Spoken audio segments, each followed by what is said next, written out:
అందరికీ నమస్తే అండి.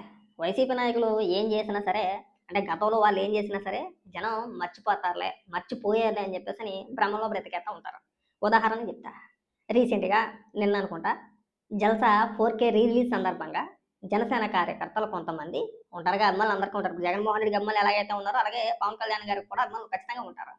అభిమానులు జగన్మోహన్ రెడ్డి మాస్కు థియేటర్‌లో ధరించి హేళన చేశారు. అంటే వెక్కిరించారన్నమాట. దానికి చాలా విపరీతంగా బాధపడిపోతున్నారు వైఎస్ఆర్‌సీపీ పార్టీ నాయకులంతా కూడా. కొంతమందయితే ప్రెస్ మీట్ పెట్టారు. కొంతమంది సోషల్ మీడియా మేధావులైతే అదేదో క్షమించరాని నేరం చేసినట్టుగా తెగ ఫీల్ అయిపోతున్నారు. ఎంతలా అవమానిస్తారా జగన్మోహన్ రెడ్డిని? అసలు ఎప్పుడైనా ఇలా జరిగిందా?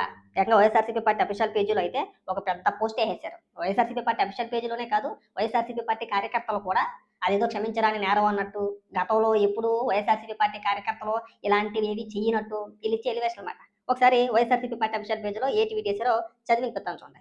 జనసేన కార్యకర్తలు రెచ్చగొట్టే చర్యలు, సమాజంలో అశాంతిని సృష్టించేలా చేష్టలు, మాజీ ముఖ్యమంత్రి వైఎస్ జగన్మోహన్ రెడ్డి గారి, అలాగే అల్లు అర్జున్ గారి మాస్కులు ధరించి వికృత చేష్టలు, కించపరిచే వ్యాఖ్యలు, పవన్ కళ్యాణ్ గారి పాత సినిమా జల్సా 4K రీ రిలీజ్ సందర్భంగా జనసేన కార్యకర్తల అరాచకం, సోషల్ మీడియాలో ట్రోలింగ్‌కి దిగేవాళ్ళు, కామెంట్లు పెట్టేవాళ్ళు, తాట తీస్తానంటూ, మక్కలు ఎరగొడతానంటూ చేసిన పవన్ కళ్యాణ్ వ్యాఖ్యలు తన కార్యకర్తల మీద చర్యలు తీసుకోగలరా అని చెప్పేసని ఈ ఫోటోల్ని వైరల్ చేస్తున్నారన్నమాట విపరీతంగా. ఇక్కడ మీకు చూపిస్తున్నాను చూడండి. అంటే ఆళ్ళు బ్లర్ చేశారు.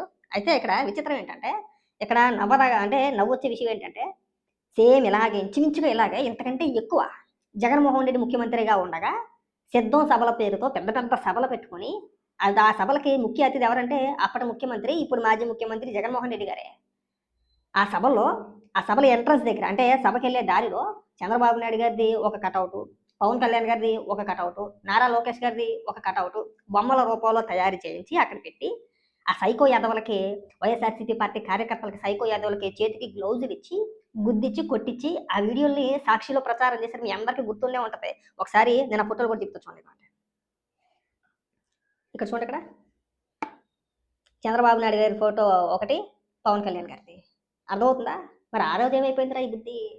ఏరా ఆ రోజు ఎన్ని నీతులు చెప్పే మీరు, ఆ రోజు వికృత చేష్టలు కాదా? ఆ రోజున సమాజంలో విద్వేషం రెచ్చగొట్టేలా చేసింది మీరు కాదా? ఆ రోజు ఏమైపోయింది? ఈ రోజు జనసేన కార్యకర్తలు చేసింది తప్పు అని చెప్పేసని మీకు చెప్పే హక్కు ఎక్కడుంది అసలా? ఉందా? ఏరా మనం అధికారంలో ఉంటేనేమో వికృత చేష్టలా, బూతులు తిట్టించాలా, నానా హేళన చెయ్యాలా, మరి దీన్నేమంటారు? మీరే కదా మీ కార్యకర్తలు కొట్టించలేదా? ఆ వీడియోలు అప్పట్లో ఎంత దుమారం రేపినాయి. అది ముఖ్యమంత్రి పెట్టిన సభ. జగన్మోహన్ రెడ్డి ముఖ్యమంత్రి హోదాలో ఆ సభలో హాజరయ్యాడు. ఆ సభలో ఎంట్రన్స్‌లో ఇలా వికృతి చేష్టలు ఏంటని చెప్పేసని 10 మంది మొఖాన ఊసినా సరే సాక్షులు ఏమో డిబేట్లు పెట్టారు. మా కార్యకర్తల ఆనందం కోసం పెట్టామని చెప్పేసని అన్నారు. ఇది అంతే. ఉంటారు అభిమానులు కొంతమంది. ఇప్పుడు వైఎస్ఆర్‌సీపీ పార్టీలో జగన్మోహన్ రెడ్డికి అభిమానులు ఎలా ఉన్నారో పవన్ కళ్యాణ్ గారికి కూడా అభిమానులు ఉంటారు. మేము నిన్న చేసిన ఈ చేష్టలు ఏవైతే ఉన్నాయో నేనైతే నా వ్యక్తిగతంగా నేనైతే పూర్తిగా సమర్థిస్తానండి. తప్పేం లేదు. ఇలాంటివి జరిగితే ఇంకొక్కసారి చంద్రబాబు నాయుడు గారి పైన కావచ్చు, లేదంటే పవన్ కళ్యాణ్ గారి పైన కావచ్చు, ఇలాంటి వికృత చేష్టలు మళ్ళీ మళ్ళీ చేయరు. మనం నేర్పిందే అండి. నీవు నేర్పిన విద్య నిరదాక్ష అని చెప్పేసని మనం ఏదైతే నేర్పి వదిలేమో ఇవాళ తిరిగి అవే మన మీద వస్తుంటే ఏడుపెందుకు అని అడుగుతున్నా. ఆ రోజు మనం హుందాగా ఉండి ఉండాలి. ఉన్నావా? లేదు. ఆ రోజు బూతులు తిట్టించాం మన నాయకుల చేత, మన కార్యకర్తలతో తిట్టించాం. డైరెక్ట్‌గా మనమే పెద్ద పెద్ద సభలు పెట్టుకొని, ఆ సభల్లో చిన్న చిన్న పిల్లల చేత పవన్ కళ్యాణ్ గారిని తిట్టించాం. మరి అవన్నీ వికృత చేష్టలు కాదా అండి? అంటే మీరు చేస్తే సంసారం ఎదుటోడు ఎవడన్నా చేస్తే వ్యభిచారం అయిపోద్దా? వాట్ ఏ లాజిక్ అండి. లాజిక్ లెస్ మాటలు కాదు ఇవన్నీ కూడా. సిగ్గనిపించట్లేదు. చేస్తారండి, చేయకుండా ఎట్టుంటారు? జనం ఏది మర్చిపోరుగా. ఇప్పుడు మాటకి మాట, కౌంటర్‌కి ఎన్‌కౌంటరు, దెబ్బకి దెబ్బ ఖచ్చితంగా ఉంటది. మీరు గతంలో ఎంత హేళన చేసి, ఎంత అవమానకరంగా మాట్లాడారో ఇవన్నీ ఖచ్చితంగా కాయాల్సిందే. కాయకుండా ఎలా ఉంటారు? మీరు నేర్పింది కదా! ఆ సంస్కృతిని తీసుకొచ్చిందే వైఎస్ఆర్‌సీపీ పార్టీ కదా! దీనంతటికి ఆద్యం పోసింది జగన్మోహన్ రెడ్డి కాదా? కదా! ఇవాళొచ్చి మీరు నీతులు చెప్తారేంటి నాకు అర్థం కావట్లేదు. అలా చేయకూడదు, ఇలా చేయకూడదు, సంస్కారవంతంగా ఉండాలి. ఇంకా నయమరా బాబు. ఆ! ఇవాల్టికి మీ పార్టీకి చెందిన కొంతమంది నాయకులు పచ్చి బూతులు మాట్లాడుతా ఉన్నారు ఇవాల్టికి కూడా. వాళ్ళ మీద కేసులు పెట్టి లోపలెత్తే మళ్ళీ అదొక రకమైన కుక్కేడుపులు. మళ్ళీ ఇక్కడికొచ్చిన తర్వాత అచ్చం కుక్కేడిపే అది. ఇప్పుడు ఏ నాయకుడైనా సరే తన కార్యకర్తలకు ఏం చెప్పాలి? వ్యక్తిగత తగాదాలకు వెళ్ళమాకండి, గొడవలకెళ్ళమాకండి, గొడవలు పెట్టుకోమాకండి. ఊర్లలో మనం రప్పా రప్పా అంటూ నరుకుతామనో, కత్తులతోనో, కటార్లతోనో పెద్ద పెద్ద ఫ్లెక్సీలేపిచ్చేసి అందు మీద కొటేషన్లు మిమ్మల్ని ఏసేత్తాం, నరికేత్తామంటే వాళ్ళు అధికారంలో ఉన్నారు. ముందు మనల్ని చెక్కేత్తారని ఏ నాయకుడైనా వాళ్ళ కార్యకర్తలకు భయం చెప్పాలి. చెప్పాలా వద్దా? మరి అలాంటి జగన్మోహన్ రెడ్డి ఏం చేశాడు? ఏం చేశాడు జగన్మోహన్ రెడ్డి? రప్ప రప్ప అంటే తప్పేముంది? సినిమా డైలాగు 2.0 ఇరగదీసేస్తామని చెప్పేసి ఎంకరేజ్ చేసాడు లేదా? మరి మొన్న జగన్మోహన్ రెడ్డి పుట్టినరోజు సందర్భంగా వైఎస్ఆర్సీపీ పార్టీ కార్యకర్తలు సైకోల్లాగా మారిపోయి ఫ్లెక్సీలు ఏమని వేయించారు? సాధారణంగా అయితే మనిషి అన్నవాడు ఎవడన్నా సరే ఏమని వేయిస్తాడు? జగన్మోహన్ రెడ్డి గారికి పుట్టినరోజు శుభాకాంక్షలు అని చెప్పేసి అని ఆ జిల్లా నాయకులు, మాజీ ఎమ్మెల్యేలో, లేదంటే ఆ గ్రామానికి సంబంధించిన యూత్తో, లేదంటే యూత్ నాయకులు వాళ్ళ ఫోటోలు వేసుకుంటారు. అది సహజంగా ఎక్కడైనా జరిగేది అది. కానీ వీళ్ళు అలా చేయలే. చేతిలో పెద్ద పెద్ద కత్తులు పట్టుకొని 2029లో 88 ఆ మ్యాజిక్ ఫిగర్ దాటగానే నేను ఒక్కొక్కరిని నరికేస్తామని చెప్పేసి ఫ్లెక్సీలు చేయించారు. మరి అలాంటి వాళ్ళు ఏం చేయాలి? మీరు 2029లో అధికారంలోకి వస్తే రప్ప రప్ప అంటున్నారు. మరి ఇప్పుడు అధికారంలో ఉన్న తెలుగుదేశం కార్యకర్తలు కావచ్చు, లేదంటే జనసేన పార్టీ కార్యకర్తలు కావచ్చు, మీలాగే వాళ్ళు ఒక నిర్ణయం తీసుకుని రప్ప రప్ప అని చెప్పేసి వాళ్ళు ఎత్తుకున్నారనుకో, మిమ్మల్ని చెక్కేరా? కోడి పిల్లలు చెక్కినట్టు చెక్కేస్తారు. బొచ్చంతా పీకేస్తారు. పీకరా? అవుతా అవుదా? అంటే మన సైడ్ నుంచే ఒక సైడ్, మనం వన్ సైడ్ ఆలోచించదు కదా, రెండు వైపులా ఆలోచించాలి. మేము అధికారంలోకి వస్తే చింపేస్తాం, పొడిచేస్తాం, పీకేస్తాం అని మీరు, మరి వాళ్ళు అధికారంలో ఉన్నారు.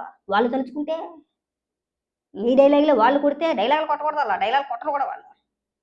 సైలెంట్గా కేసులు పెడతారు, లోపల ఎత్తారు, తోలుతారు, రోడ్డు మీద నడిపించుకుంటా తీసుకెళ్ళిపోతారు. మళ్ళీ దానికి ఏడిపే.